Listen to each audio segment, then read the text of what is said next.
Let me introduce you to one of the proud supporters of From the Hawkeye of the Storm, Iowa floor covering down in Bondurant. Now, for the last year and a half, you've heard me talk about this great company in the heart of central Iowa. They've got their tough core, click together, 4.5 millimeter waterproof vinyl flooring, great for you DIYers out there. But even if you're just a contractor or you need a different type of flooring, they've got you covered, whether it be tile showers, carpet. Give Iowa Floor Covering a chance to serve you better and serve your flooring needs. Visit them online at iowafloorcovering.com. That's iowafloorcovering.com, or you can give them a call at 515-379-7000. That's 515-379-7000. Thank you to Iowa Floor Covering in Bondurant. We appreciate Iowa Floor Covering for being part of this show. And I appreciate all of you for being here bright and early following what was a very close final between the Hawkeyes and the Panthers. I'm joined by Kachine Alexander, former All-Big Ten guard, WNBA draftee, and Hawkeye exuberant Kachine Alexander, live from Charlotte, North Carolina. Cash, it's always good to see you. Good evening. Snuggie and all. And Hawkeye fans weren't too snuggled in that fourth quarter because that lead continued to dwindle, and it dwindled, and it dwindled some more. The Hawkeyes were up by 18 at one point in this game. Mm-hmm. The Panthers got it all the way down to 1. Iowa finds a way. They dig deep, and they climb. They claw their way through a game against a very fierce group of Panthers. And I got a lot of respect for Maya McDermott. We'll talk about her play in just a minute, but I guess let's start with the final couple of minutes, Kachine. We'll talk about the rest and where kind of things started off hot, how they kind of went wrong in that third and into the fourth. But let's start on the good in the last couple of minutes. How did Iowa close the door in a game that could have easily been lost? We made free throws. We got stops. And we made some timely baskets, but honestly speaking, you don't make those free throws. It's hot if we don't make those free throws. So I think staying poised down the stretch is something that I think sticks out to me, especially in a game like that where emotions are high, a lot's on the line, like that kind of thing.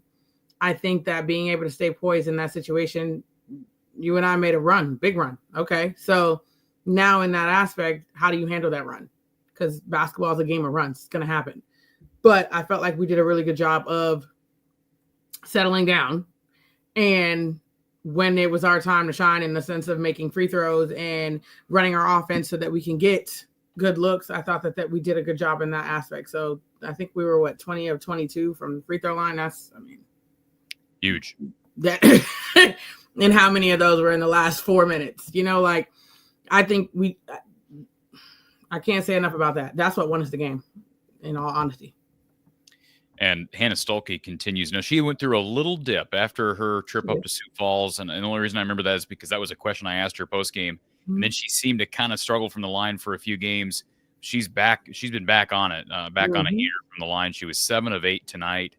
I think she was something like 6 of 8 the other night, something close to that in that loss to Michigan State. But I'll throw the stats up on the bottom of the screen. Lucy Olson with 21 on 7 of 16 shooting. Also added 7 assists, 6 rebounds, 4 turnovers. She's got the ball in her hands a lot. To me, Kachine, you're a former guard. I don't think 4 turnovers for Lucy Olson with her role. I think you can live with that. Is that fair? I can live with it. I would prefer 3, but okay. I can live with it. And I'm not going to compare her to Luka Doncic because Kachine we're not going to do that. But how many did she have? She had 7. She's 7 to 4. Okay. Right? You can live with that. If she's giving you 7 assists. I can live with it. If she's giving you no assists, 21 points on 35% shooting, but she adds, 4 or 5 turnovers. Yeah, I see there's a difference there. And here's the key number for the game, the entire team total just turnovers. Yeah. So I guess let's go there next because part of, down the stretch, talk about the little things, free throw shooting, and then being able to stay composed. Mm-hmm. Teams making a run at you. Now, UNI doesn't have the horses to be able to press you like a team like Michigan State or a Tennessee. But what was different about how Iowa handled pressure to avoid turning the ball over at inopportune times tonight? I think people made themselves available, number one. A lot of the times with turnovers, people kind of leave people on like islands by themselves. I think that people made themselves available, and therefore there were less forced turnovers, unforced turnovers, that kind of things. We didn't force things. And then like I said, they made themselves available, but Lucy did have a timely turnover. Not sure what she was thinking there, but trying to force it into the post at the end. But I mean, you've got way less turnovers that we've had. Obviously, that's a problem for us. But then on the flip side of that, we have like 26 assists. So it's like a major difference. And if I'm not mistaken, I think you and I had like 6 assists or something, 6 single digits, either way. And those are the types of games that at the end are going to be in your favor because they become a one-on-one kind of scenario.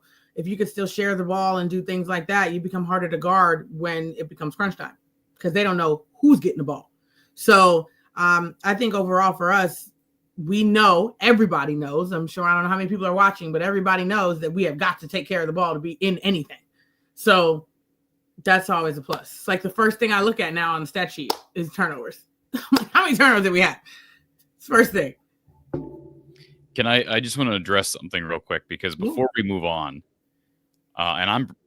this is me speaking, so no one else, in the past, over the last month, you have been criticized at times for being negative. I disagree with that. I think you've been objective. But let me just say something real quick. For the people that feel like myself or Kachine or whoever gets a little hard on this program or this team, or, turn the ball over 30 times. Okay, they're young. I get it. Let's not forget, though, folks, that this is by far, without question, the fastest growing Iowa women's basketball fan base in the country. This team is selling out every game, in part because of one person who played in this program, but the team has been to 2 straight national championships. So if you want high expectations and you want to take the next step as a program to being a perennial power, expectations have to be higher. Accountability has to be bigger, a bigger thing here. Even with young teams, there's got to be more expectation, and so you're going to get more criticism. I guess let's just say that throw that out there because we're entering a very pivotal time as we start Big Ten play with a young group where you can either, these games, Kachine, you get a little break here during the Christmas holiday season. But then you've been through it. Bang, bang, bang, bang, bang, bang, bang. And if you start getting on a losing streak, especially if you're turning the ball over and you're not doing the little things right, it can snowball. Quickly. So it's fair that you're critical about a team in November and December, especially because this team needs to have a strong start to Big Ten play. It's going to be hard, especially in this conference, to recover from, 2-6 in the conference or 2-5. I'm not saying it's going to happen, but I did think we saw some improvements tonight, specifically with turnovers. And then you mentioned the free throw shooting was much better. And, we 26 assists. Love that. 26 assists and nine assists for you and I. You mentioned the single digit number there. And one other thing to note and give credit where credit is due here, Taylor McCabe makes 5 threes. Now, let me make this very clear. I don't know what UNI's defense was doing on her. I have no clue. Because to be quite frank, Kachine, and Maya McDermott was one of the individuals who was guarding Taylor, and she might have been the first one that collapsed down in the post on someone first quarter, and it was an easy kick out and a routine three for Taylor McCabe. Nobody on this show or anywhere in their right mind has ever questioned Taylor's ability to make a spot up three. Ever. Why on earth you're collapsing down and leaving her? That's your one assignment. If you're guarding Taylor McCabe, is just face guard her, right? There's nothing else on the scouting report besides shooter. Yeah. Run her off the line and make her do something she's not comfortable with. But I give her credit. She knocked down 5 threes. And I'll give Taylor McCabe a little bit of credit here as well because on the night, 15 points, 3 assists. I didn't add that in the bottom. She had a couple of nice passes into the post, one to Addison O'Grady that was a really well-placed pass. So I didn't think you and I did a good job of neutralizing her because let's be honest, she's been the easiest player on Iowa's roster to neutralize. Still is. Because she's one-dimensional. And we know that, right? She is what she is. She's a knockdown three-point shooter. 100%. And I did not do a good job of defending her. Now, speaking of defense, can you talk about the game plan and what did you think of the game plan on Maya McDermott? Because there's no question she is instrumental. She is, I'm guessing, maybe one of the most. You're talking about McDermott? Yeah, I think she's probably one of the most important players in the Missouri Valley Conference, especially with Elliott now. I didn't think she had a great game today.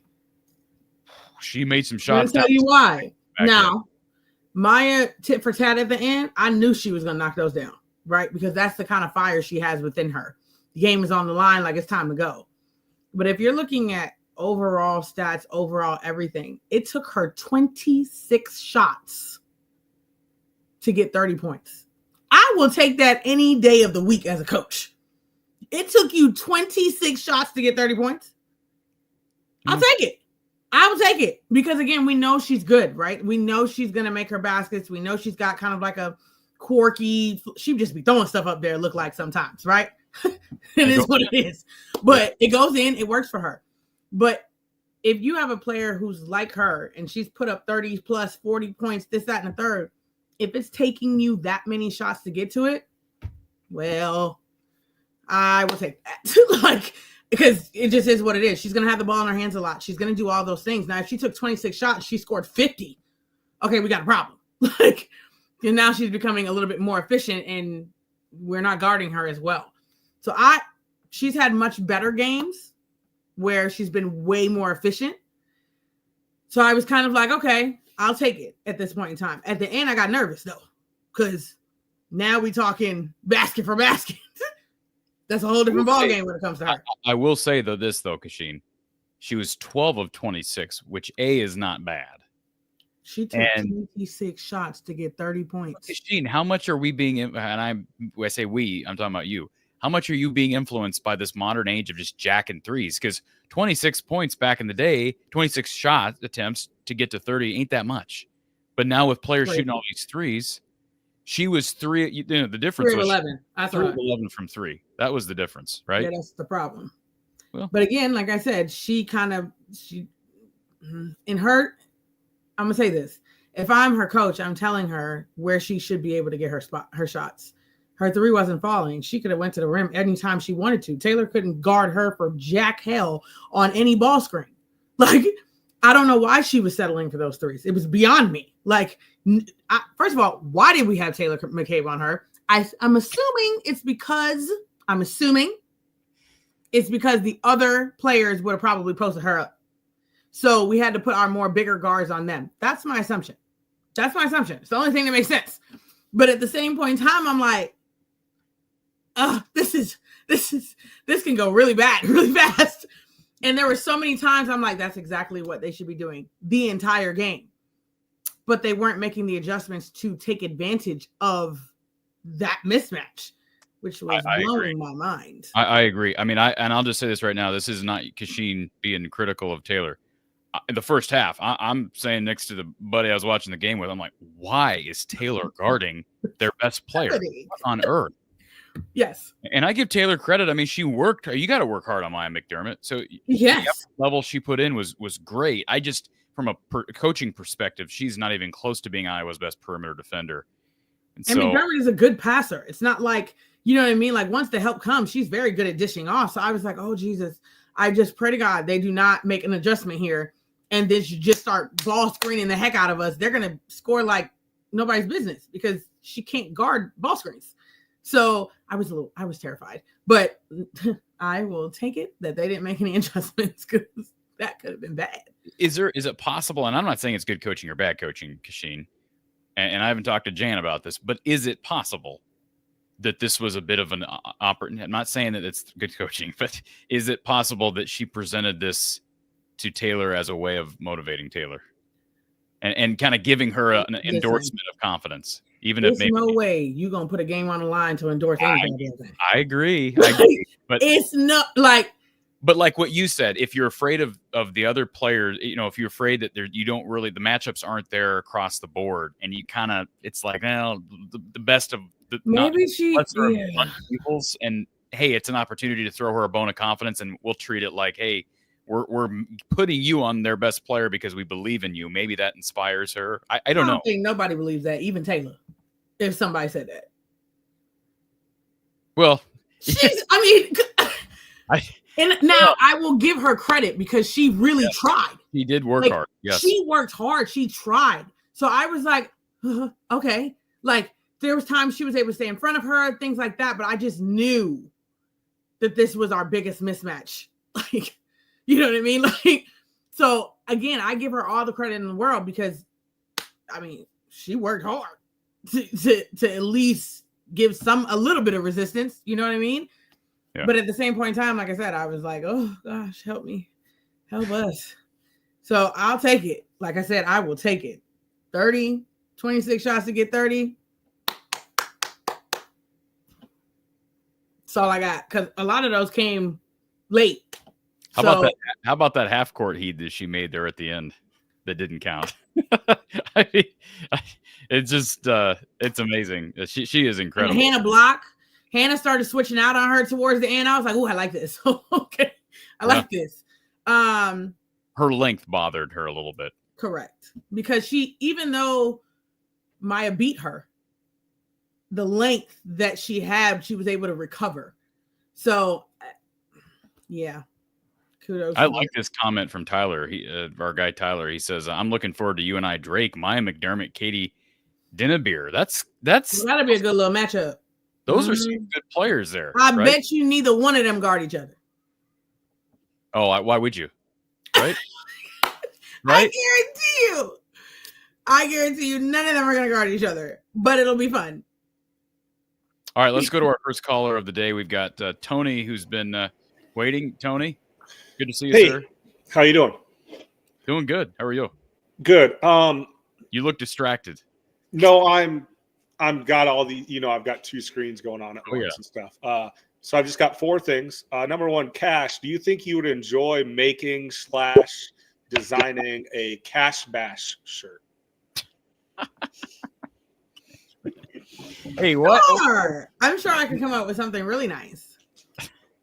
No, go ahead. I thought people might flip that and try to use that against you, if you know what I mean. Oh, go ahead. Totally fine. So I should blame you when people start saying there's multiple definitions of a bash. One's a party, Tony, and then one is you're ripping on someone. It all depends on the person. That's all I care about. Absolutely. Tony, good question. The other one was just a reminder to all those out there who did subscribe to Flow Hoops. Now is the time to cancel. Oh, I already did that. Okay. I did it the day after. I don't just wanted the games were over. give everyone a heads up. We appreciate you. This is the holiday season. Time to save money. Mm-hmm. Cash, with these in-state games, I love them, and I know the men's program doesn't play them. I just wish the metrics. The dumbest thing ever. I'm split on that, but I get it. I just wish the metrics would computer adjust for these types of things. Like, for example, in men's hoops last night, Alabama went all the way to North Dakota, and that thing was to the wire. Alabama. And I get it was because Grant Nelson's from North Dakota and all that stuff. But I wish they would reward these teams, these high major teams, for going on the road, where there doesn't seem to be a reward for it. And now everything's metrics based and computer based, and it's just the way basketball is nowadays. I the first thing I said as a fan, college basketball fan, seeing the highlights of that game. First of all, it's close, and they're playing the Fighting Hawks.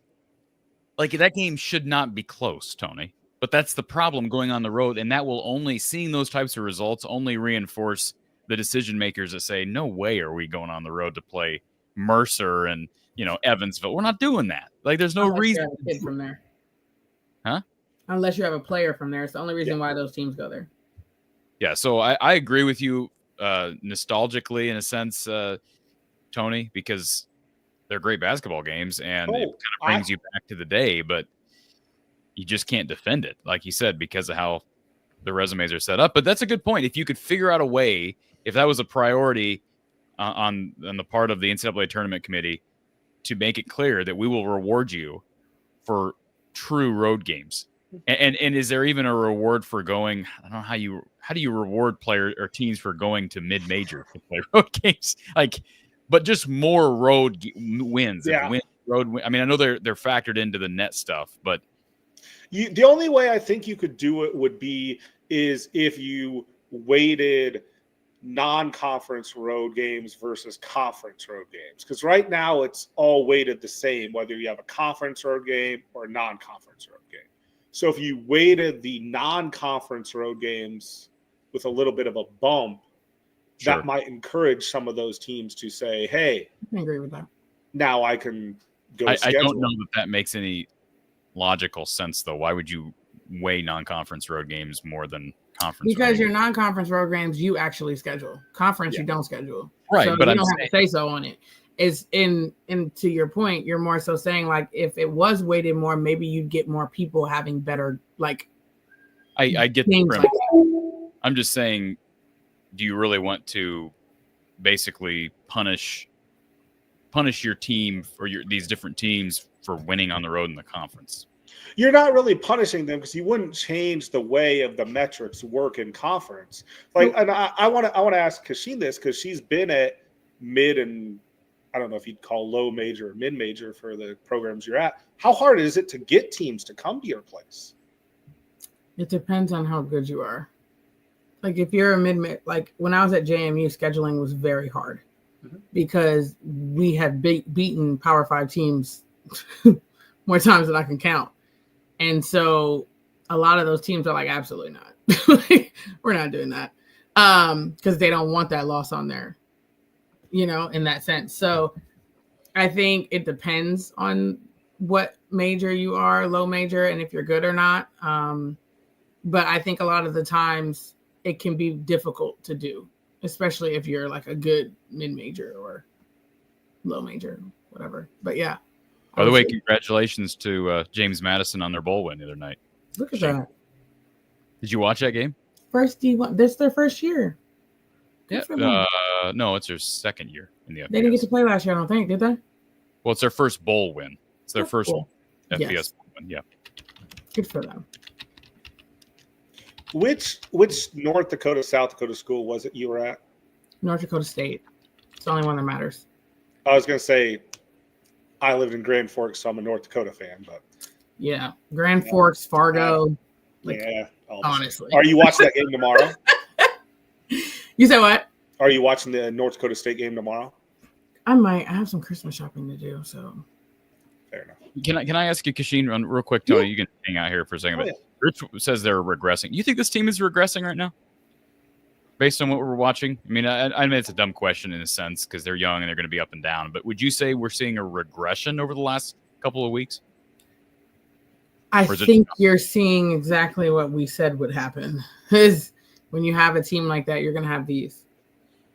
You just hope that by the end, it's this. You're going up. But you're going to have some of those. You know, like the Michigan State game could have went a lot differently if we ended it like this one. So, like, it's, again, the Tennessee game, you have 30, whatever turnovers we had. Next game, cut it down. We win. Beautiful. Great. Next one, like, that's kind of the name of the game, honestly, when you have a team like we currently have. Tony? Oh, just one last question. Cash, since you've been both a player and a coach, describe to us the holiday break now from both a player's and coach's perspective, and which role did you enjoy it most, as a player or coach, or was it close to a tie? It's the same in my eyes. But as a coach, it's stressful beforehand because your players can easily check out. So like that was always the stressor, is because like what kind of games do you have before the break? How are you going to keep them engaged? Like all of these things, because they are ready to go like immediately. So that's always the case. And obviously making sure that your players stay locked in the break. You can't sit around and eat ham all day. Like you have to work out. You have to like do those things. So the break is a little bit more stressful for coaches, and I would say the players. The players are just like, oh, I'm home, I'm with my family, and coaches are stressing because now we got to figure out how to get you back feeling each other, playing with each other quickly, because there's usually a very fast turnaround for when your first game is from when you come back from Christmas break. So, but I will say, as a player, it was one of my favorite times because I felt like a pro athlete. I didn't have to go to class. I just was in the gym. We should be shooting better because you ain't got nothing else to do. You ain't got no classes. You ain't got no homework. You don't have nothing. Ain't nobody on campus. So go ahead and get in the gym and get them shots up. But that's why I liked winter break as a player. It was fun. Good stuff. And shout out to Stavros. Check it out. With bringing the heat here with this donation super chat. Need more minutes from the freshman in the second half. Going vet to hold it down. Okay, what am I missing there? Going to. He's pretty much saying staying with the vets. Oh, I got you. Going veteran to hold it down is like prevent defense. Good. Sid and Kylie provided solid D, but we built the lead with the first half rotation of both vets and freshmen. Not sure why Jan benches our Fab Five for the second half. Good observation there, Kachine. Your thoughts? I mean, you're not wrong because they did come back in the second half, didn't they? I in the third quarter. I mean, listen. I say this all the time. I'm gonna continue to say it. Sometimes coaches miss the flow of the game. I'm going to be 100% honest with you, because you're always thinking about the next play. What's next play, next this, next that. And I don't know, because remember, Jan used to be the substitution person, not Coach Bluter. But now she's in the head coaching position. She's not thinking about substitutions, but who is doing it? So it's hard sometimes with that, especially with her used to be the substitution person, is trying to figure out substitutions. What's the next play? Defensive wise, like, there's a lot going on in your brain in that hot seat. So I don't know who's doing it now, but that's something they got to work out fast and in a hurry, I would say, because there is a lot of inconsistencies, is the word we're going to use today, with our substitutions. So first of all, Stavros, again, thank you very much. Really appreciate the Thanks, donation. Stavros. Can I just say, I'm looking through the play-by-play and I'm trying to find the moment that I'm recalling in my mind. But did you find it interesting that AJ Ediger got in there? And would you say that wasn't? Mm-mm. You weren't surprised. Mm-mm. Why? No, now, when I say I'm not surprised, it wasn't because I would do it. Okay. I'm saying I wasn't surprised because we was up by a lot, right? And so I figured in the moment, I'm like, what is she thinking? Let me try to get in the mindset. And she was like, well, I can throw her in there right now because, get her a little playing time. That's what I'm getting at. Was that premature? It was like that. Was that a mistake in hindsight? Like, do you think Jan looks back and like, probably shouldn't have went with AJ? I mean, I thought the game was a runaway. I'm not even gonna lie to you. Like, Yeah. I thought, and I was like, oh, okay, we good. And then I was like, uh-oh. Uh-oh. So maybe it kind of was the same in the sense of like, as a coach, you're playing well, we're shooting the ball well, Taylor McCabe's feeling it. You're like, we're at home, you start to get a little comfortable. Yeah, I agree. I think that's exactly what happened. But I was curious if you saw something different because we really haven't seen AJ even in the games where they win by substantial numbers. And Ava Hayden did. I thought she struggled mightily in that first half. She did. This wasn't her game. I sent you a message. I'm like, what is going on? Nah, she was very out of control today. And this was a game I would have thought with Buffelli out for the season, they struggle inside as it is. I would have thought maybe her and Addison would get it going a little bit more. And Addison was good. I mean, I threw the stats up there. She had 18 points, 8 of 10. So she was solid. No question about it. She did turn the ball over a few times, but I thought Ava Hayden really struggled. And so I thought maybe that's why AJ was in there. But I thought the same thing. When I saw her in there, I thought, well, okay, well, they're kind of sitting on this. And then all of a sudden, the avalanche came. They're It's like, uh-oh. All right. Exactly. Uh-oh. So I think maybe that's what it was. The first quarter, if you're going to throw her in the first half. Right. Not, especially when we're up like that. I mean, I get it. Again, hindsight's 2020. But you're throwing when you're up because you're up. That's why you're, so. Yeah, And like you said, Ava it wasn't her day today. That's okay. No. She might have been ready to go home. Well, she's got a long flight home back to West Coast. Stavros, appreciate the support. Jason says, is Kenise Johnson doing a medical red shirt? I don't have an answer for that. We've asked, probably. Yeah, we've asked that She's question. Already passed the threshold. So my assumption is she probably is. And frankly, that doesn't mean she's going to be here 5 years taking up a scholarship. That could mean she stays here for 4 years and then transfers for one final year. But that could be a thought as well, even if Iowa doesn't have intentions from a team perspective on redshirting Kenise Johnson, that she may just think from a personal perspective, hey, I want to have that extra year if I choose to go somewhere after 4 years. Mm-hmm. So, yeah, that's probably a thought on her part. Because is she ain't going to be here for 4 years? Okay, well, is she going to be in the rotation when she comes back this year? No. She's not going to be in the rotation. I mean, they need guard play, but now that Aaliyah's back, that's what I said. Not that kind of guard play. Yeah, she's not going to be here for 4 years. You're not a real big Kenise Johnson believer, are you? No, I was confused when I saw that she committed. I was like, what? No, that was an odd. You thought it was an odd ad? I did. I did.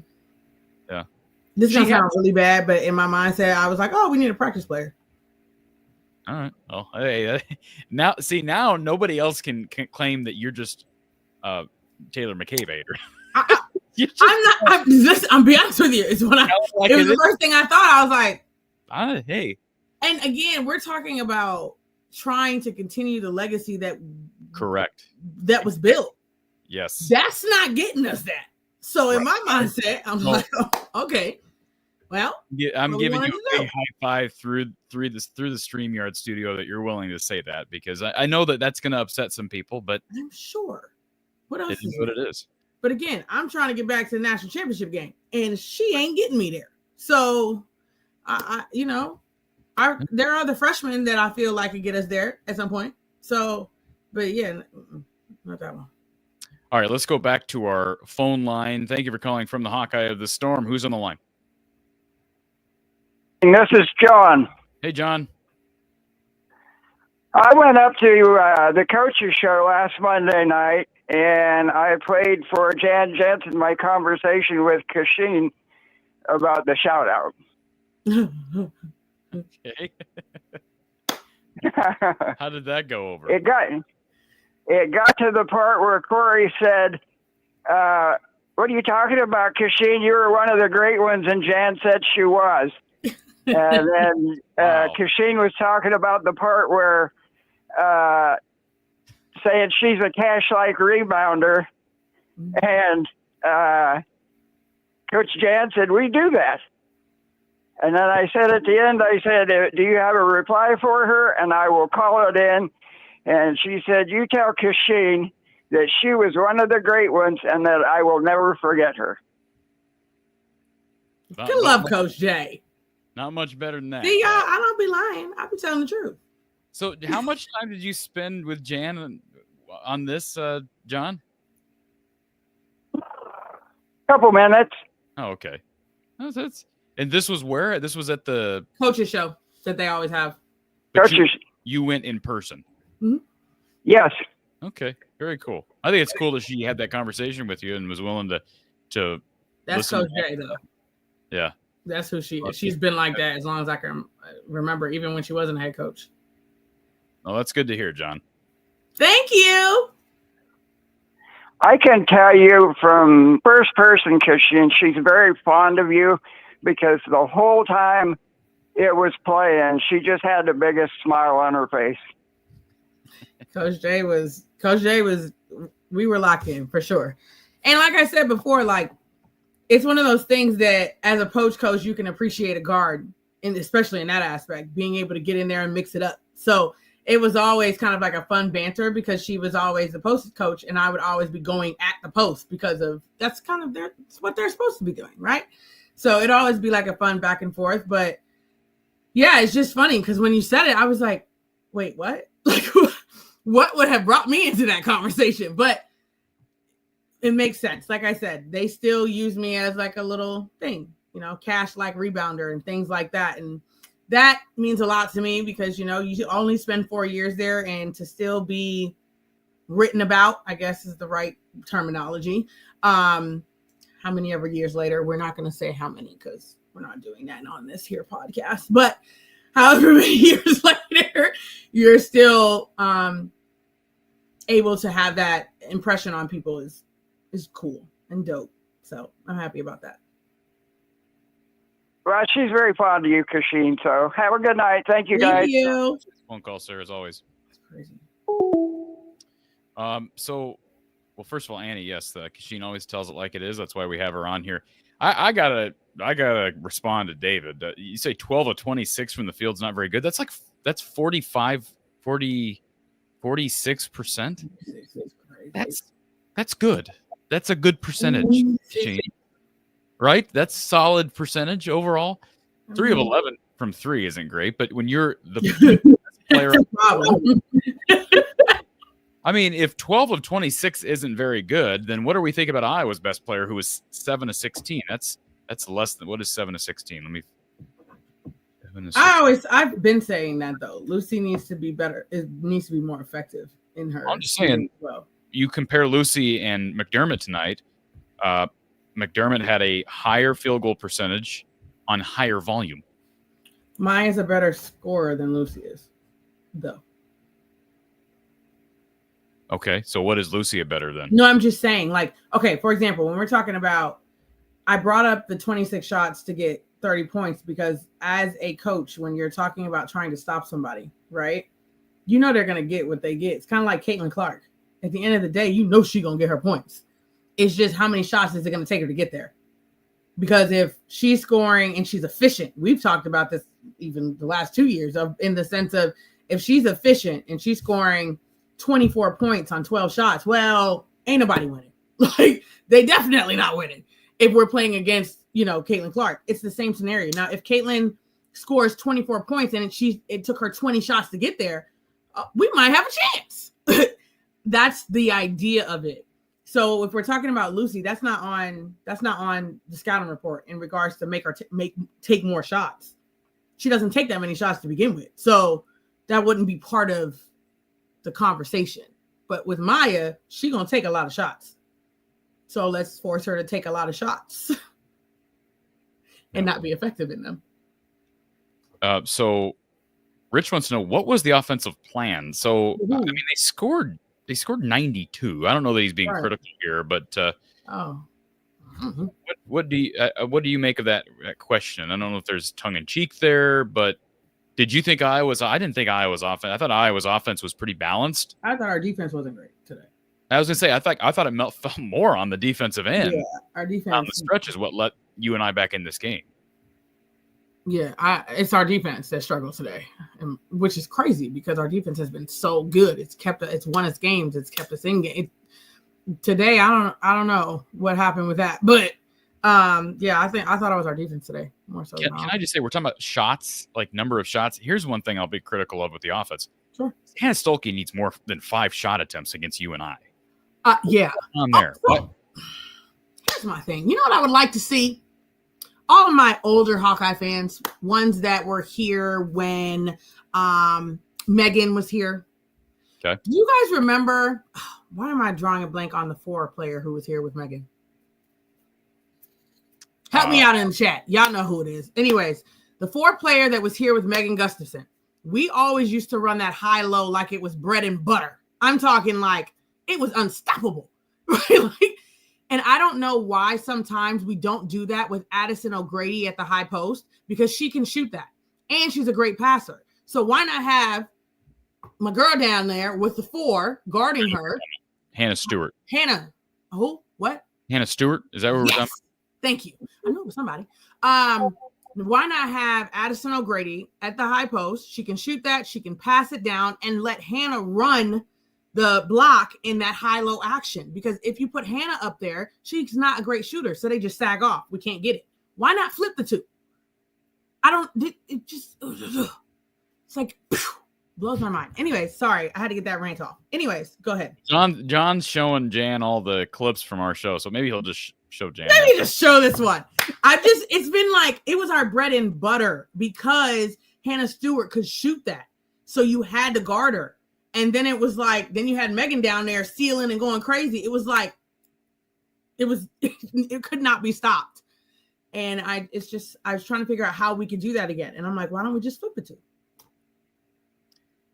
I do want to address this here in the chat. So first of all, Patrick says, did McCabe get the memo that her minutes were in jeopardy last week? Best all-around game maybe ever tonight. I know I was a little bit like, I don't know what you and I's game plan was on her offensively, but she was asked for a bigger load to carry defensively. Would you say this was her best game so far in her career, Kachine?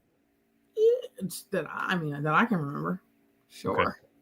We could put that out there. Makes 5 threes in any game. Yeah. You know, like I said, it's not like she had to do anything but stand there and shoot. But again, she still had to make it. Yeah. But that's what she does. And it was crazy. Players' confidence can be shaken a little bit with struggles. Yes. And he's had some struggles here of late. Yes. So to be able to step up there and hit shots, no, I absolutely give credit to Taylor for that. And I hope it propels her forward.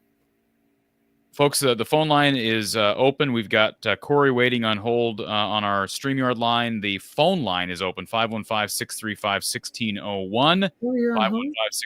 515-635-1601 if you want to hop in the queue. But we are going to welcome in our good friend over at HawkeyeReport.com, Kyle Huseman, who's coming to us live from Carver Hawkeye Arena, fresh off Jan Jensen's press conference. Kyle, welcome. Good to see you, sir, as always. And I'm sure a very relieved Jan Jensen post-game. Can you give us kind of an overarching feel for how Jan is feeling at this point following a very tight victory? Yeah, I think I think what you said there, relieved, is probably how she's feeling. I think she was expecting this to be a close game. I don't think anyone expected Iowa to go win by 25 points. So I don't think she was surprised that it was a close game. She was very complimentary of you and I, and talked about how she feels like, that more than criticizing the things that her team did, she was more complimentary of what you and I did to get back into the game. So I think relieved is probably the right word, because she knows that they almost let it slip away. But I think on the other hand, she knows that, what they did in the first half for a while was probably a little bit better than they expected to do against UNI. So I think the end result being a close game the way it was kind of what she expected, but the way it got there is probably what had her sweating a little bit at the end of the game. Can I ask you, Kyle, as it relates to Maya McDermott? I'm sure Jan just heaped praise on her, because I remember when we were in Sioux Falls, and that was the night Maya went off against Iowa State, and Jan was asking about right after her press conference ended up in Sioux Falls. She was asking about, man, how did Iowa State lose to UNI? And the answer was, well, Maya McDermott went off. I'm sure this wouldn't surprise Jan that Maya ended up with 30, and it did take 26 shots, and she didn't shoot great from three, but boy, she led the charge to get them back in the game. What did Jan have to say about Maya's efforts?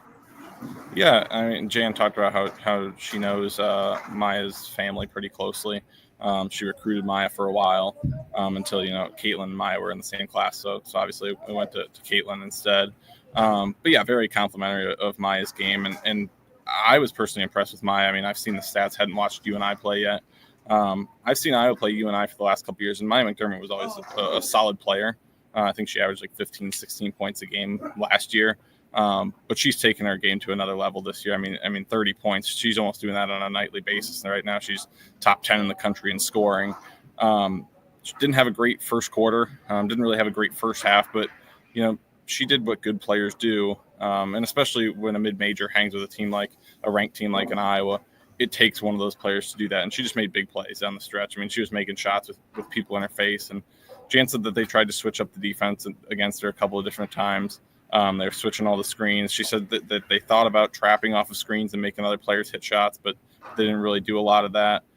She said that she thought about going to a zone, but she opted to not do a couple of things, and she feels like, maybe looking back, she would have liked to do a couple of different things. But I think a lot of it boils down to is, Maya McDermott was making shots, and you can critique the defense and things like that, but at a certain point, a player's just making shots, and that's what Maya did.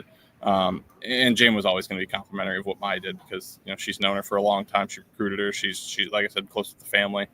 So yeah, very complimentary of her game. And me personally, I really think that Maya McDermott has taken her game to another level this year. Mm-hmm. I look at the stats, very balanced from Iowa, very balanced for UNI. In fact, the Panthers ended up with 4 players in double figures. You've got Maya McDermott with a 30. Keba Lobby, who we've not talked about yet, she was really efficient. 5 made threes on 7 attempts, had 20 points, 7 of 11 overall from the field. And then you had former Hawkeye Shatea Wettering, who gives you 11 points on 3 of 4 shooting and 4 of 5 from the line. You have Riley Goebel with 11 points, 5 boards.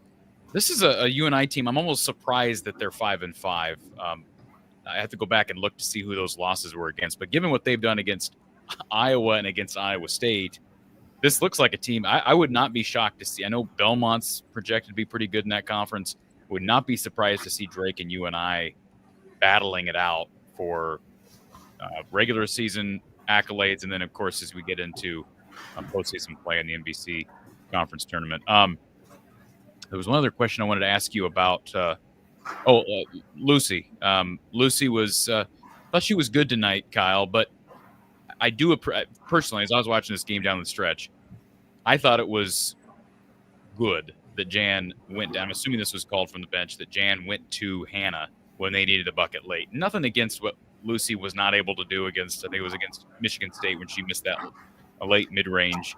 But Hannah ended up with just 5 field goal attempts in this game. And I understand Lucy's more of the natural scorer, but I'm sure this wasn't brought up post-game right after this win. But, I mean, is there any thought to you about Hannah maybe not getting enough touches, not getting enough shots up? Because obviously down the stretch, I mean, somebody brought it up in the chat here a couple minutes ago.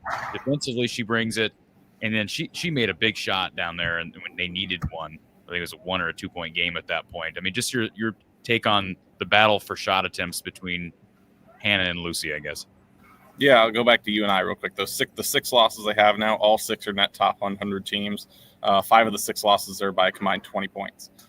So yeah, record not real indicative of the UNI team right now. I thought Lucy had a pretty solid night. I mean, 7-16. She probably would have liked to have another shot here or there. But given what she did against Michigan State, 4 of 17, We hadn't seen her do that this year. Right. Surely she had those games at Villanova, but we hadn't seen Lucy be in a moment where she had to bounce back off of a bad performance. So 21 points tonight, 6 rebounds, 7 assists. She had a pretty solid night. I know she had 4 turnovers, but it was a solid bounce back for her. And the thing I will point out about Hannah about the 5 shot attempts is she goes to the free throw line, has 8 free throws. So I don't believe she converted any tonight, with like any and ones. So that would be 4 extra shots there that she got fouled on. So that'd be 9. I think some of it could be just the way the defense was playing for UNI in the second half. Maybe cutting down on Hannah's opportunities, but Hannah also had 7 assists. So she dumped it off a decent amount. I really liked some of the high to low stuff that they did in the first half.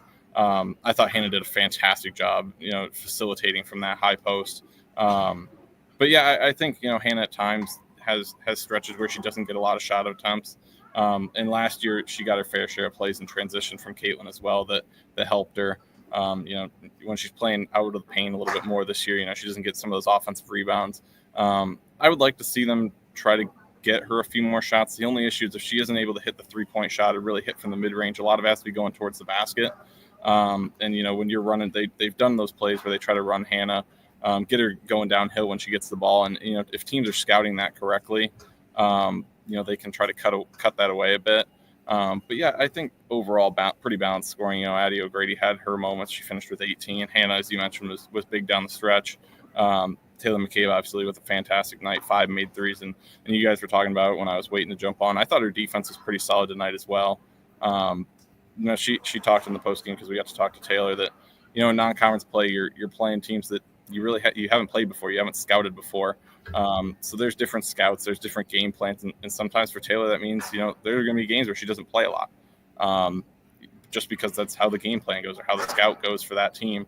So she was ready tonight. Tonight was her opportunity to go out and hit shots, and she was able to do it. I think it was a culmination of things tonight for Hannah to only finish with five shot attempts. I think it was part of it. She got fouled several times. I think, the 7 assists certainly means that she dumped it off a few more times. In the high post, she was open a couple times maybe for a jump shot, but found open players at times. There were people, every game, it's what happens. Iowa almost blows a big lead. People on social media were giving it to Hannah for a bit. Where's she gone in this game? She was nearing triple-double territory with 15.6 rebounds, 7 assists. She had a career-high 7 assists. I thought she had a pretty solid night. Made the big play, made the big basket, and comes down and gets the block shot at the other end. I thought she was big towards the end of the game with those couple of plays. But overall, my takeaway from this game isn't, the struggles of putting the game away. We've seen them do it a couple of times with Tennessee and Michigan State being losses. But the concerning thing is, they did allow it to get close, but I don't think the fact that this game was close is a concern because we talked about how solid of a team UNI is. So I think this is a game that Iowa comes away with feeling pretty good that they got the win. They'll go back, they'll watch film and try to fix some things. I think something that Coach Tanya Warren mentioned was that when they started making shots in the second half, they were able to do some things defensively that they wanted to do the whole game. But when you're not hitting shots in the first half, it's hard to you can't switch defensive things you're doing defensively when you miss a shot. You just got to get back and play your defense. And they were able to make shots in the second half, and they switched up their defenses. They ran several different defenses at Iowa. And I think Iowa struggled maybe at times to, every defense that you face has a different offense that you're going to run against. The zone defense a zone offense is different from a man offense. So maybe Iowa trying to switch it up every other possession to match what UNI was doing gave them some issues. But Iowa will go back, they'll watch film, they'll try to fix some things there. But overall, I think Iowa was able to put it away at the end. We saw some really good things offensively. You look at the final stats, 50% from the floor, almost 40% from 3. Free throws were huge, which is something we've talked about, that it had been a little bit lower to this point. But I think you look at the final stats, I think Iowa had a pretty solid night. It was just the fact that, the first half was really good offensively. The second half had some areas where it wasn't as good. But I think the final stats show that Iowa had a pretty successful night tonight. Last thing for me, Colin, will I slide up? What's your overall, the tenor from Jan right now? Do you feel like she is feeling okay? I know they have a break here, but then you get right back. You're in Big Ten play, and that's all she wrote until March. Do you feel like she's in a good spot right now? It seems like maybe performance-wise they've had a little bit of a dip to some extent, maybe. Do you feel, defensively, I think tonight maybe they weren't as good as they have been. Do you feel like Jan feels that they're in a good place as we head into Big Ten play? I think she's kind of in the middle of two areas, where she feels really good about being 10-2 right now. She feels really good about what some of the players on the team have done. She knows that there's a lot of room to improve right now. But I think that's where some of the excitement comes for. I think, a fan base is more likely to be pessimistic and say, here are the things they have to improve on. They can't do that in Big Ten play. They're going to lose a lot of games. But I think Jan has looked at it from a standpoint of, hey, there's things that she feels like in her heart, our team they can get better on turnovers. She thinks they can get more efficient from offensively. I think she sees a lot of the things that maybe fans may consider a concern right now as things that she feels like she knows her team can do better. So I think she's optimistic that if they can fix some of the things that have been going wrong here through the early part of the season, that they can have a really solid team on their hands. It'll be interesting to see, though, because you talked with Lisa Bluter teams. It always seemed like February, March, they're playing their best basketball, and that's evidenced by the fact that Iowa's won 3 straight Big Ten tournaments. I would like to say that Jan will be able to get the team to that point, because she's been with Iowa for so long. She knows what it takes to get teams playing at the right level at the end of the season. But we haven't seen her in this role as a head coach, and she's still learning herself. I mean, there's been several times this year where Jan has said in the postgame, maybe I should have done this defensively, or maybe I should have tried that offensively. Not necessarily second guessing herself, but I think she just notices things after the game that maybe she should have implemented, and maybe Lisa Bluter did the same thing and just didn't tell us about it. But I think Jan's still learning herself as a head coach, and this team overall is still learning. And even Tanya Warren mentioned it. She said, just watching this Iowa team, she feels like they're still trying to figure out how to play with each other, because you see stretches where Iowa looks really good, and then you see stretches where it's like, man, they don't look great right now. So I think the optimistic view would be that, if they can clean a few things up, there's a lot to like about this team. The pessimistic view, if you want to take it, is that there are things to clean up. And, you are 12 games into the season at this point. So we're not talking about it's been 2-3 games, if they can get things going the right way. But I think overall right now, sitting at 10-2, you have to feel pretty good. I think there's a lot to like about this team, but there's going to be a lot of tough games in Big Ten play. There's going to be a lot of teams like a UNI type team that they're not going to let you just get lax in the second half. You have a 10-15 point lead. So Big Ten play is going to test them, but I do think this team has the talent. They have the potential to win a lot of Big Ten games. But until they go out and start playing them, we'll see. I do think they can improve in some areas, and I would like to think that they will improve, just from what I know about Iowa women's basketball teams. But until they get into Big Ten play, we won't know. Kyle Huseman, HawkeyeReport.com. You can follow him at HusemanKyle and subscribe over at Hawkeye Report for the latest content and the best content on Iowa women's basketball and beyond. Kyle, appreciate your hard work. I know you won't take a ton of time off, but enjoy the week ahead, and we'll get you back a week from Sunday as the Hawkeyes take on Purdue. Yeah, Merry Christmas, guys. Thank you, sir. Appreciate the call. All right, Kyle Huseman over at HawkeyeReport.com. There's a couple of things we need to get to. Diego reminding people, 79 likes. Is that legitimate? We got 370 people. Only 79 people have hit the like button. So, folks, just it takes a second. Down. Just hit the like button. It's so simple. If everybody did it, it's like washing your hands after you go to the bathroom. Like, it's not that difficult, So, anyways, let's hope that the percentage of people who have liked this video is less than the percentage of people who wash their hands after going to the bathroom. Anyways, let's go to we got a comment here from Kim, who wants to know, why no attempt to trap Maya McDermott? I don't know if that's... I think the only person you can really trap with is Hannah. But if you're a good coach, then you just bring your 5 player to come ball screen. So I like the idea. If we were going to do it, you'd have to have Hannah be at the 5. Let me say it that way. And we saw a little bit of that down the stretch when Ava Hayden started struggling. We did see a stretch where Hannah was in there at the 5. Yeah, like you could do that. I love aggressive play, so I'm all for that. And it's not saying you got to do it every time. You could always make a call where you do it every a couple of other possessions, and everybody knows is on the same page. That way, Maya doesn't get comfortable, so she doesn't know if you're trapping, what you're doing. See if I can get this name right. Djamel Laluti what happened to Lucy's mid-range game? She's not making those shots at as high a clip. It's interesting. I don't know. Is that more scouting? Teams are taking that away from her more than anything? Because it seems like she's always getting blocked when she gets into the paint. Yeah, she had a shot. She has to figure out what different ways to score in this conference, right? She does. She's not even playing in conference yet.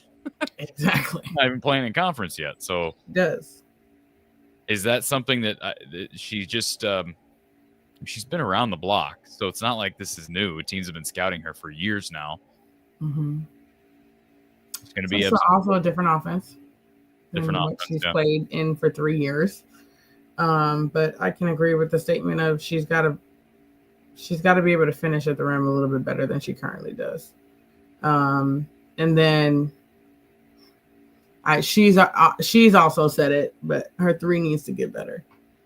But I'm never going to take away the mid-range game because it's a lost art. So, and she was 2 of 5 from 3 tonight. She can make threes. She's not a bad 3-point shooter, but it'd be nice if she could get that number up. I don't know what she's shooting in the season now, but probably less than 30%. And she had a year at Villanova, Villanova. Mm-hmm. She shot, I want to say like 36% from 3. Mm. You'll take that, right? Definitely take that. Ron says, what happened to the Hawkeye defense tonight? What was different? We're trying to figure out, Ron. Was there something tangibly different that you saw from Iowa, or was it just effort level? Defense is effort. I tell people this all the time. If you are a good defensive team, which we know, we've seen it, whatever. When you have off defensive nights, it's solely effort because it's not like you can't do it. You can. So to me, it's always effort. You just be chilling. That's what happens.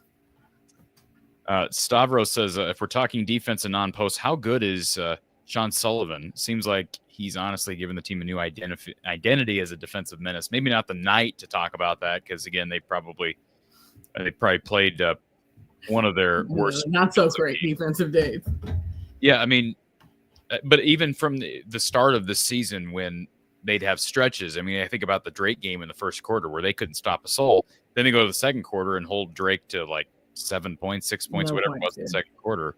Yeah. So, I mean, you've given credit to Sean Sullivan, even though I don't. A few times. You know Sean personally? Yes, I do. So he was a manager when I was playing, or either a manager or scouting. One of them. So you made this. Sometimes I'm sure he jumped in there, huh? You do believe that he's to credit for a lot of this. Mm-hmm. He was at UNC. Yeah. Before he came back to Iowa City, with the women's basketball team. So I heard about his X's and O's and intelligence then. And so then when he went back to Iowa, I was like, oh, okay, good. They got a good one. They got him back. So, yeah.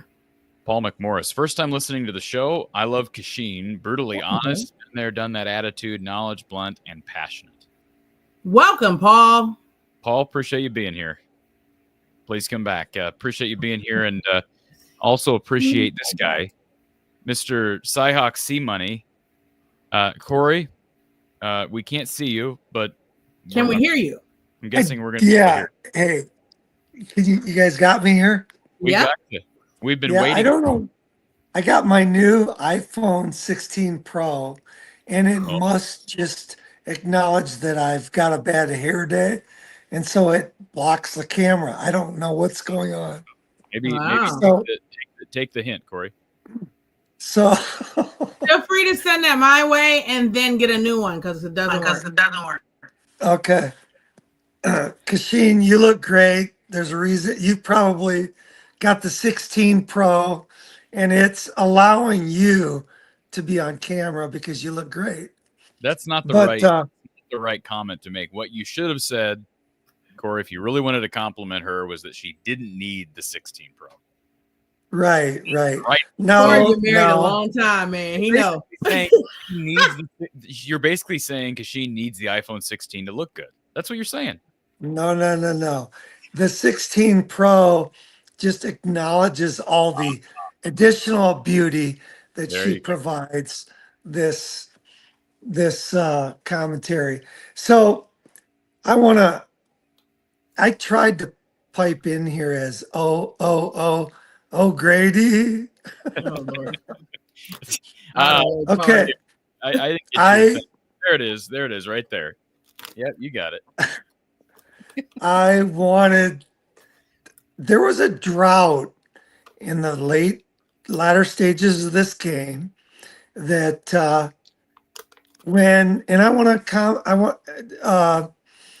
this is relevant to now I'm not going to come up with their name. Dijamel or whatever it was. Who are we talking about? Somebody who left that a comment. The individual that left the comment about the mid range for Lucy kind of going away lately. I feel that way a little bit too. Now she went on a drought, and then later on, at the very end, she used the board, and to me, Kachine, just as a shooter, especially on that mid range that requires touch. You had mentioned lost arts. What happened to the use of the backboard? Why doesn't anybody use the backboard in men or women's anymore? What's going on? You know, it's funny. I feel like you have to have more touch to use the backboard than not, because it's about your angles that you take. So, and I don't think they teach it like that anymore. The whole going off 2 feet is not a thing anymore. So it makes it tough to go off the backboard when you're not going off 2 feet, and they don't teach that like that anymore. It's all about being versatile off of 1 foot, whether you're going off opposite, the old school layup, same hand, same leg up. But now they even teach the opposite, where you're going opposite, going up. So it changes now in regards to that. So that's why you're seeing a lot of people not using the backboard as much. And the only people you do see use the backboard are post players, because they're always going off 2 feet. So that's technically where the changes have happened. I feel like why we don't see it as much. Okay, another question I have is there's another comment made about Hannah Stolke kind of hit a wall. And, when she's going up against some really huge bigs, she's not trying to duck under or Euro step them. And she's just kind of passing back out. And I mean, she kicked it out to Taylor McCabe, and it was super effective on many occasions. But what's her next step as far as what can she develop when she can't take it all the way to the hole? I mean, is there a midi for Hannah Stolke? I mean, what's her tool set that she needs to build so that when they go to her, if she feels like she can't take it all the way to the hole, I mean, what's her other option besides just kicking it out? I don't foresee Hannah coming up with a pull-up jumper. So let me start by that. I think the one thing that Hannah needs to become effective at is shooting the ball, period. So because Hannah's very quick, her first step is very quick, but if you don't have the defense, if you don't make the defense even slightly respect it, you're not going to beat them. And I remember Coach Buter telling me a long time ago, from my freshman to sophomore year, she was like, all I need you to do is shoot 33% from 3. And I was like, okay. She's like, because as long as they know that you're semi-capable, it's all the time you need, because my first step was quick. I only needed them to hesitate for 1 second. It's the same thing with Hannah. She doesn't need to be like a knockdown shooter. She just needs to make the defense think for a second, and then she can blow by them and then hit it every once in a while, that kind of thing. So I think that is the number one thing. She's never going to have a pull-up, by the time she graduates, she's not going to have a drive to the basket, pull up for a little jumper. That's not happening. But look at let me just say, look at what Addison has developed with that little baseline jumper that she can hit from. It's not even barely a jumper. It's almost like a little free throw she's shooting from the baseline. She's very effective with that shot. But she didn't have the quickness that Hannah does. Right. So even if you have Hannah who becomes a little bit comfortable with that, even just thinking about that, if she gets them to even just slightly raise she can go right by them. But right now they're not even moving because they know she's not going to shoot it. Makes it harder to guard. And- but when she is the 4 player, I really do think that we should start going to that high-low with Addie at the high post, because Hannah can score against a 4 player. She can score against a 4 player down there, but she needs the space to operate. If you have Addison up there, she can shoot that mid-range. So I really think they should take a look at it. Who am I? I don't know. Yeah. And another comment was made about the offense. And I apologize because I'm out dealing with my vehicle that You're all right. my brakes are locked up out in my driveway. But the offense was stagnated in the second half, and I just there was another comment made about it. It just looked like there was not a lot of movement on that offense tonight. Was that something that you and I was doing, or I mean, how much more y'all want them to score? They scored 90-something points.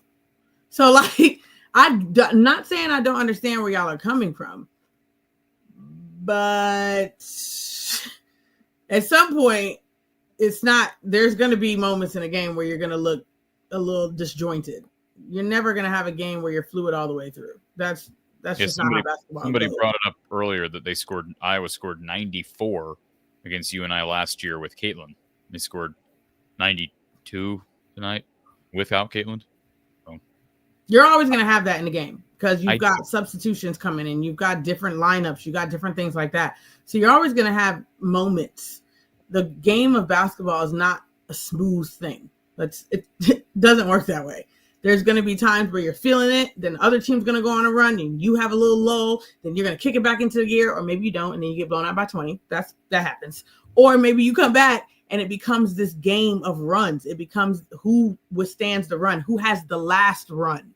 So basketball is not a game where you just smooth the whole way. That doesn't happen often. Sometimes it may just be your night, but that's not normal. Okay, I'm going to limit myself to 3 more comments and questions. The first one is that's limiting, and I think, and I Corey. Okay, let me paraphrase that.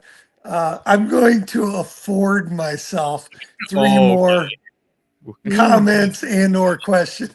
Thank you. First off, and I think that Corey will align with me on this one. What has happened to the shot fake? It's like a lost art. No one shot fakes anymore. No one pass fakes anymore. What's going on, Kachine? They don't teach it anymore. So it's simple.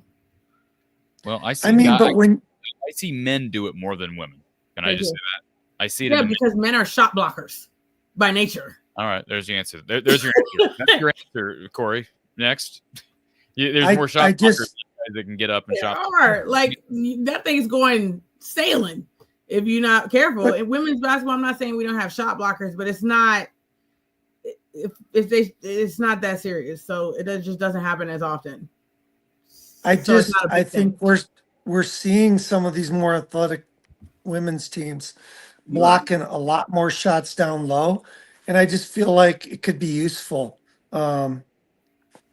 So anyway, second thing is a personal curiosity. So, Kachine, how many years had C. Vivian Stringer had she moved on prior to your arrival in Iowa? Like, what was the gap? Yeah, I thought it was a while. Okay. Yeah, Bluter was there for 10 years, maybe. Oh my goodness. Okay. Yeah, it was a while. So the time just simply escapes me. Yeah, it was over here. 10 years for sure. C. Vivian Stringer, that was done at Iowa in 95. I'm showing my age, okay? I've been over 10 years. You got here in 07. I got in 07. So I said there was a 10-year gap. I was like, it's somewhere around there. I think she was gone for like 10. Well, technically it would be 12 years since when she Okay, left. so it's like when my wife says we need a new couch, and I say we just got this thing, and she's Yeah, no. like, "That was 50. It was 15 years ago, Corey." Yeah. So, okay, so, and then Kachine, has there ever been This your last a question, by the way. Oh my goodness! You said 3 You more. didn't This is have- the third one. This your last question. Make it good. You're on number 3. That's for sure right now, Corey. Kachine, have you ever witnessed when a post player is down low and they're maybe outmatched as far as size or shot blocking ability, the artistry of the hook shot? Have you ever witnessed any big in the women's basketball world with a really effective hook shot? It just it's like another lost art. Brittany Griner. Okay. All right. Can I say, aside from Brittany Griner, anybody at Iowa? No. And do nobody you has foresee? had a hook shot that I remember. Do you- Maybe Stacy. What's her name? We used to call her Mama Stacy. She had one. She was older than me, but she was there when I was there. She might have been a senior when I was a freshman. Stacy, I can't think of her name right now. But yeah, she had one. I guess the frustration is this. Iowa, when we're going up against the big dogs, The games they are always changing. have they always have the 6'5", the 6'7" post players. How do we combat that? Is it going to be the shot fake? Is it going to be the hook shot? What is it going to be? How do we combat these monstrosities that we're going to face? We have to answer it. We can't just, Stacey forego Sharp. the. That's it. Stacy. That's her. Yes, she had a hook shot. We used to call her Mama Stacy because she was so old school. Mama Stacy. She looks like somebody's mom. Like she looks like she's got 2 kids that she take to soccer every day. Like, and she was in college. We call her Mama Stacy. I loved her. But if Corey Brada is worth his weight, he can pronounce her last name. Stacey Corey? Schlopko. Can we get her Schlopko? Can we get her? Can we get her on the show? Kachine? I loved her. She was awesome. Get her on the show. She was amazing. Get her on. But to answer your question, Corey, angles is what matters now. Not trying to shoot over people. Like the hook shot was just to shoot over people. I don't want to say you didn't have to do much, but you didn't, because nobody could really stop it, right? Like you didn't really have to do anything. So now post play is all about angles. That's what made Megan Gustafson so good. It's because her angles were amazing. She did all of her work ahead of time, where all she had to do was catch and score. She did everything ahead of time. That's now where we are. That's what makes really, really good post players. Unless you're 6'7", then you don't really have to do much. But in regards to being a post player or even a smaller post player, it's all about the angles. That's it. You could be as small as you want to be and score. If you can handle your angles and get the best angles and your teams can deliver it to you, you can be the smallest in the gym. It's not going to matter because they're sealed. By the way, Corey, Commander Cody says you hit the buzzer and your time is up. Commander Cody. Commander Cody's got it out for you, Corey. Did you know that? He gets a little snarky. There are listeners that don't want to hear me talk. It's clear to me. How do you feel about? Well, we appreciate you. I love you guys, and as much as your listeners hate me, I love you guys 10 times more. So take that, Merry angry Christmas. listeners. We appreciate you being here. Thanks for the call. And last but not least, Erica. Erica. Give a shout out to Erica. Yeah, go ahead. Shout out to Erica. Hey, is John Lemansky? Where is Lemansky? Dude, what do you mean is John? Is John? No. John, the John is not Lemansky. color No. John's. Oh, He Lemansky. sounds a little bit like him, but no. No. Yes, they sound. No. I think it's an They alter do. ego. They do. It's No. I always have to wait for him to say John, but yeah. I know where it's a Lemansky doppelganger. I know where Lemansky lives. He does not live anywhere near. I think Lemansky lives. Well, I can't say, but I think he lives. All right. I'll say this. Merry Christmas, Happy Holidays, Happy Corey, Kwanzaa. Love Thank you for being here. love sir. you guys. All right. Kachine, you look like you would belong there with a cup of hot chocolate. You just I cut him off We again. love him. He's hilarious. Cut him off He again. gets cut off. He gets cut off all the time. Yeah, I don't know. Corey, I don't know who Brandon Burr is, but he been around a long time because he know everybody name. He knows. He been around for a long time. Brandon, you an old school Hawkeye fan, and I know it. I just know it. Wow. Well, He had to have been watching basketball when I was there. Like I would have had to never have been able to get Stacy Schlapcole. like crazy. Was she good then? She was like that was at the same point in time that we had Megan Scobie. She was our starter. She was like 6'6". And Stacy was like a really solid backup. Like I'm talking solid. I love Stacy. She was a great person. Looks like she had a torn ACL her sophomore She year. did. That was a rough time in Iowa basketball. Like right before I got there, it was like felt like everybody was tearing their ACL. It's insane. Scott, appreciate the super chat, and he adds this super chat. No output from Kylie is like 5 on 4. Boy, Kylie is struggling, and that's she's the one She is. we haven't talked much about tonight. Kachine, and her stats aren't up on the screen because she finished 0 for 5. All of her shots were from 3. She gives you 1 rebound. She's playing good defense, I guess. 3 assists, but I mean, Sydney's still missing too. Yeah, and for the record, Taylor played 29 minutes off the bench.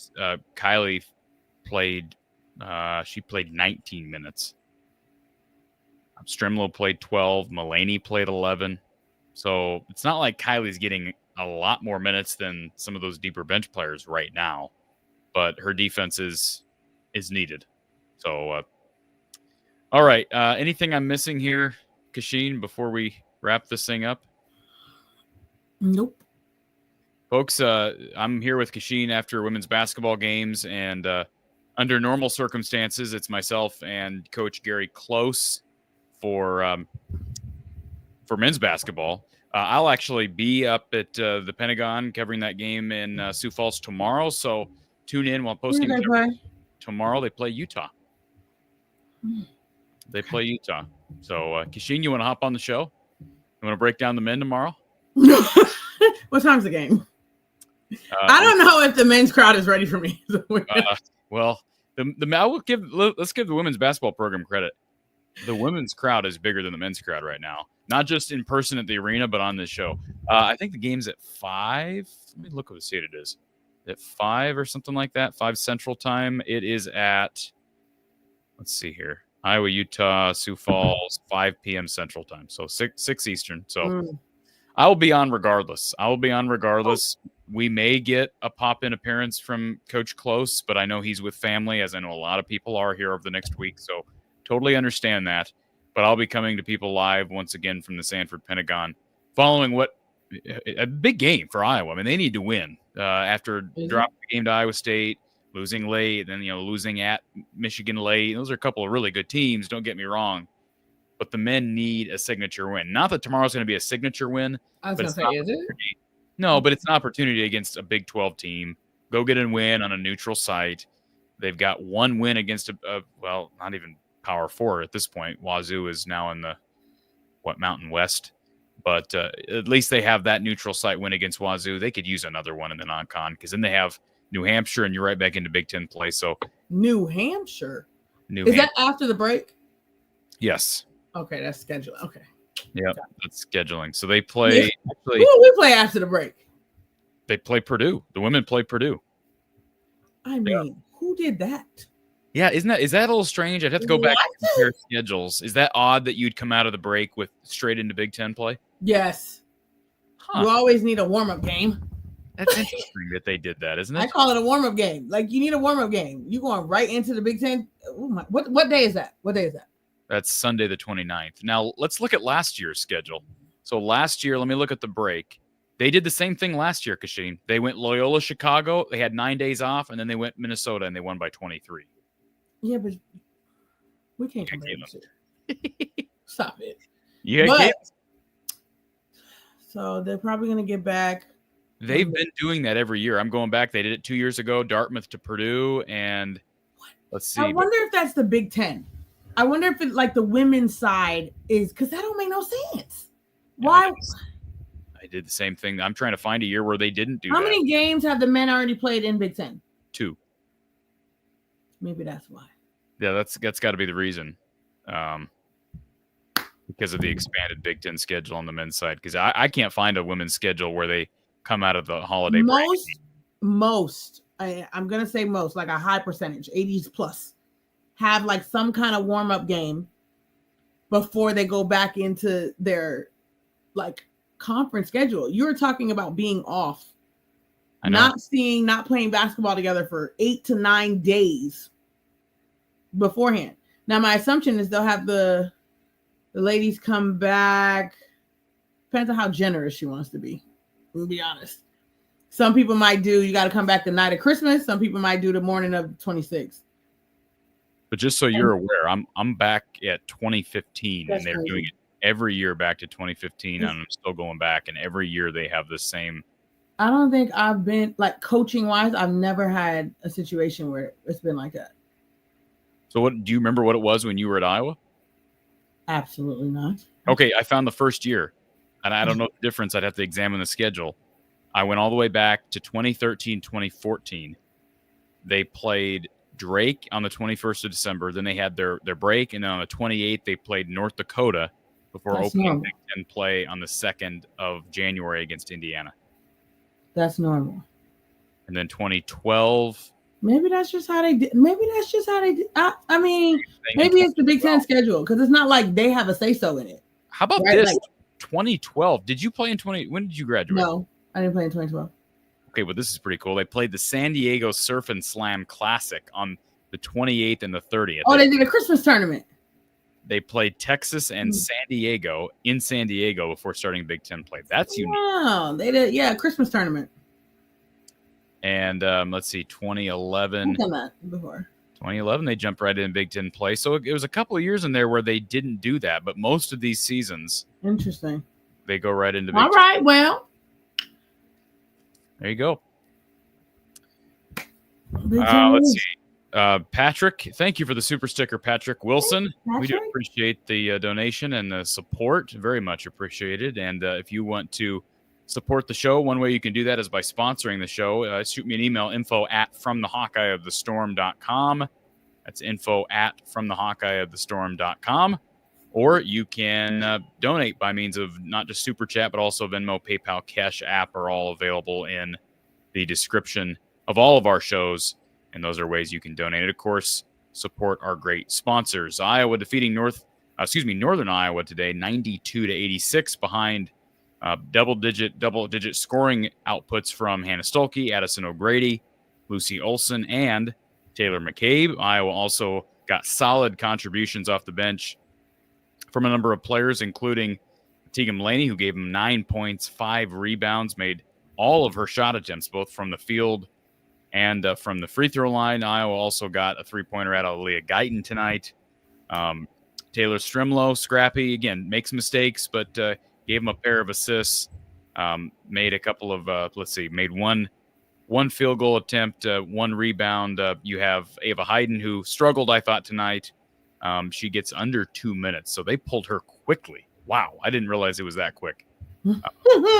2 minutes of play for her tonight, and I mentioned Taylor McCabe off the bench was really good, Yeah. and maybe she's starting to eat into some of Kylie's minutes, but it will be a game-by-game thing. Iowa shooting 50% on the night, 39% from three. You'll take that for a team that struggled Well, from behind the arc all season long. Also, Iowa struggled to protect the ball most of the season. They totaled just 12 turnovers tonight. They were -3. You and I turned the ball over just 9 times behind strong guard play from Maya McDermott and Kaba Lobby, who total 50 points combined in this one. And UNI, 17 fast break points to Iowa's 3. The Hawkeyes dominating the paint. They were plus 22 in that category. And plus 22 in bench points, plus 4 in paint points. Let's give some credit to UNI. And I'm surprised that there's not a bigger disparity there. But Iowa made 10 threes. So I guess that's maybe part of it. They actually shot the ball well from outside. So, folks, the Hawkeye women will be back in action on the 29th. So they'll have over a week off, and they'll play the Purdue Boilermakers back on the old Big Ten Plus. And by the way, I did reach out to the Big Ten people. It wasn't actually Big Ten Network. It's the conference along with the university. And the explanation I was given as to a number of these events is Iowa only has like one. I think it might have been this game. They may have one other game, home game on Big Ten Plus, but most of the Big Ten Plus games from here moving forward are all on the road. So just keep that in mind. You're not going to, if people want to complain about, I know it's the journalism department that kind of heads that Student U initiative up.